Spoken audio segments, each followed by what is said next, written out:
Tuhan sertamu.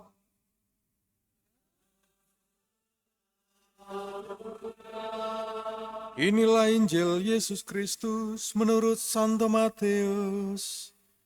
Dimuliakanlah Tuhan.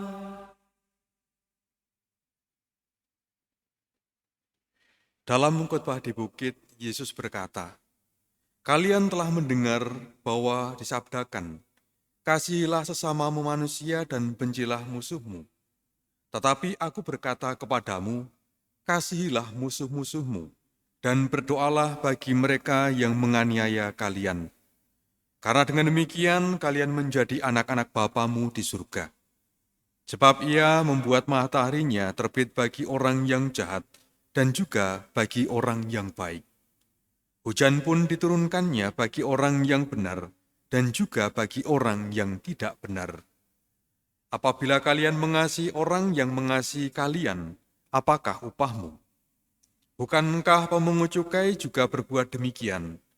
Dan apabila kalian hanya memberi salam kepada saudaramu saja, apakah lebihnya dari perbuatan orang lain? Bukankah orang yang tak mengenal Allah pun berbuat demikian? Karena itu kalian harus sempurna, sebagaimana Bapamu di surga sempurna adanya." Demikianlah Injil Tuhan. Terpujilah Kristus.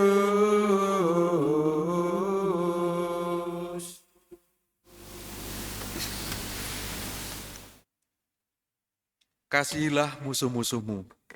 Bapak, Ibu, dan saudara-saudara yang terkasih, ada sementara orang kalau seandainya disakiti hatinya, dibuat kecewa, bahkan mungkin bukan dikecewakan yang begitu dalam, ada satu kecenderungan, ada satu godaan besar untuk membalas. Dan ketika orang ingin membalas itu juga berpikir, kalau orang yang telah menyakiti hatiku, maka sudah terbalas, seakan-akan akan merasa puas, akan merasa semuanya melegakan, begitulah. Atau setidak-tidaknya, kalau seandainya ada perintah untuk mendoakan, ya didoakan. Tuhan, tapi doanya mungkin agak sedikit berbeda. Tuhan, kasihanilah dia, maafkanlah dia yang telah menyakiti hatiku, semoga dia mendapatkan pahala, mendapatkan kasih-Mu, mendapatkan kebahagiaan, dan juga mendapatkan rahmat-Mu, bahkan juga mendapatkan rahmat-Mu sampai di akhirat. Tetapi kalau bisa, sekarang saja, biarlah dia cepat bersamamu. Seakan-akan indah, seakan-akan halus, tetapi sebenarnya justru orang ini mendoakan musuhnya itu agar cepat mati, kan begitu ya. Nah, Bapak Ibu saudara-saudara yang terkasih, mengasihi sebenarnya kalau kita mau merenungkan secara lebih dalam, apakah kita sudah mengasihi? Mengasihi diri sendiri, mengasihi orang di sekitar kita, atau mengasihi orang lain.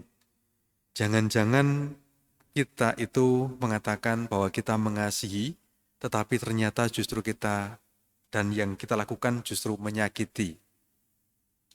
Orang-orang yang kita harus lindungi, tetapi ternyata justru orang yang sungguh-sungguh sering kita sakiti juga. Nah, Bapak Ibu saudara-saudara yang kasih, mengasihi, kalau dalam kasanah bahasa kita, kasih itu juga berarti memberi.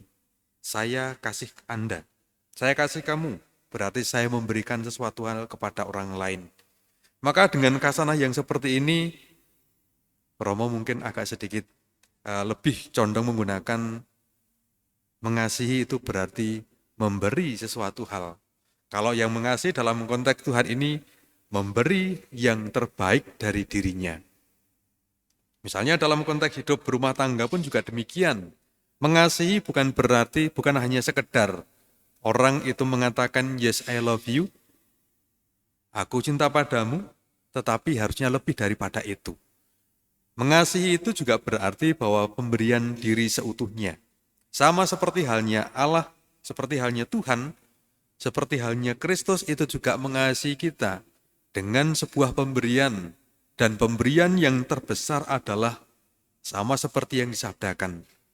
Tidak ada yang lebih besar dari kasih seorang yang memberikan nyawanya bagi sahabatnya. Maka tentu saja dengan ini mau mengatakan yang namanya kasih itu adalah pemberian diri yang terbaik. Kalau seandainya kita menggunakan istilah mengorbankan, nanti jangan-jangan orang bisa ada yang menafsirkan, mempunyai pendapat, mempunyai pemikiran, kalau ada yang mengorbankan berarti ada yang dikorbankan. Maka kalau yang seperti itu akhirnya akan mempersempit dari sesuatu hal yang sebenarnya universal dan sangat dalam ini. Maka Bapak Ibu Saudara-saudara terkasih, kasih itu juga bahwa pemberian itu juga mengandaikan bahwa orang yang memberi, orang yang mengasihi itu juga mempunyai. Bagaimana kita akan memberi kalau kita tidak mempunyai? Kalau kita memberikan sesuatu hal yang bukan milik kita, apakah kita bisa dikatakan orang yang mengasihi? Rasa-rasanya tidak. Alih-alih malah justru kita membawa orang atau memberikan orang beban atau memberikan orang itu kesulitan ataupun juga persoalan yang nantinya harus dihadapi oleh orang lain. Sementara kasih itu adalah kasih yang menyelamatkan, kasih yang melegakan. Maka dari itu kalau orang itu mau mengasihi, maka terlebih dahulu bahwa orang ini, bahwa kita sendiri harus mempunyai kasih itu. Kalau kita tidak mempunyai kasih, maka kita tidak bisa memberi. Maka kalau seandainya kita tidak mempunyai, agar kita bisa mempunyai, maka kita juga hendaknya meminta kepada yang punya. Tuhan adalah kasih, Tuhan yang mempunyai kasih. Maka kita hendaknya juga meminta kepada Tuhan. Tuhan juga pasti tidak akan keberatan kalau kita meminta kasih dan kemudian kita membagikan kasih itu kepada orang lain. Karena kasih yang kita bagikan, kasih yang diberikan oleh Allah itu tidak akan pernah habis, tidak akan pernah hilang dari kita kalau kita sungguh-sungguh memilikinya dengan sepenuh hati kita.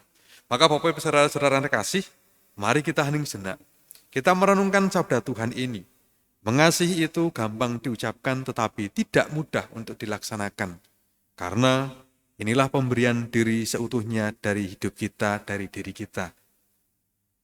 Kita seringkali merasa sayang, terlalu sayang untuk memberikan sesuatu hal kepada sesama kita, kepada orang lain. Bahkan kadang-kadang memberi untuk diri sendiri pun tidak mudah, apalagi memberikan kepada semua orang, kepada orang lain. Maka mari kita mohon ampun, mohon kepada Tuhan, mohon agar kita diberikan, dikaruniai Roh Kudus itu, agar hadir dalam kita, agar kita mendapat diberikan kasih dan juga kita diajar untuk bisa berbuat kasih. Semoga Tuhan memberkati kita. Amin.